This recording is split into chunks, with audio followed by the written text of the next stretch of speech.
The moment I handed over my phone at the check-in counter, I felt like I'd just lost a limb. Here I was, Christina, 26, a digital nomad who relied on screens for work, maps, and even my playlists, signing up for a week-long digital detox retreat in a remote mountain resort. What was I thinking? The place was beautiful, quiet lakes, endless trees, and clear skies as if to tempt us away from the internet. But without my devices, I felt exposed, unmoored. As the staff explained the rules, I glanced around at the other participants.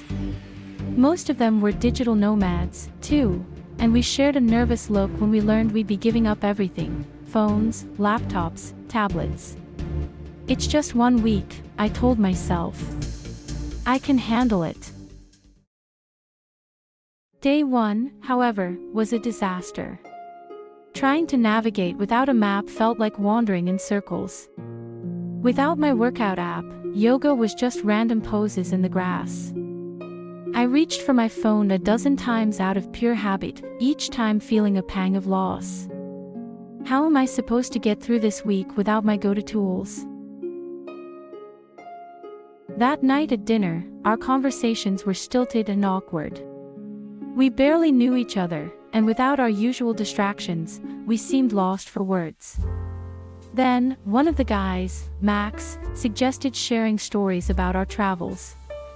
I went next, talking about the highs and lows of my nomad life, the places I'd seen, and the loneliness that often crept in.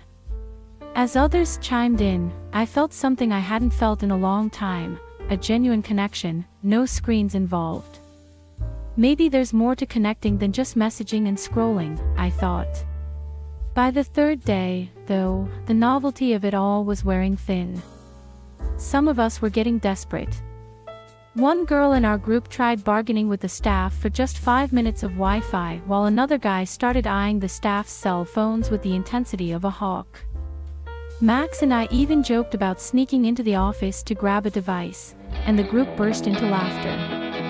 Suddenly, all that frustration lifted, replaced by the feeling that we were in this together, ridiculous and all.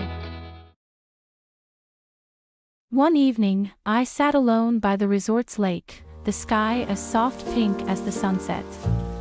The water was so still that it reflected every tree and cloud like a perfect mirror. Without the constant buzz of notifications and emails, I could actually hear myself think. How much of my life have I been missing by living on a screen? I wondered. I'd been so caught up in documenting everything online that I'd forgotten to live it.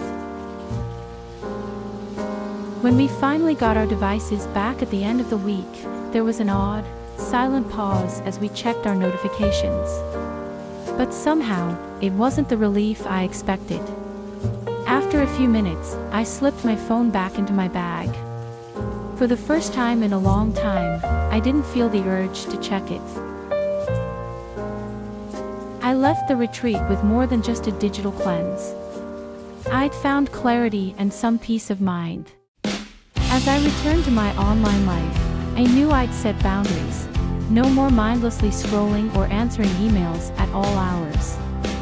I wanted to be present for myself and the people around me.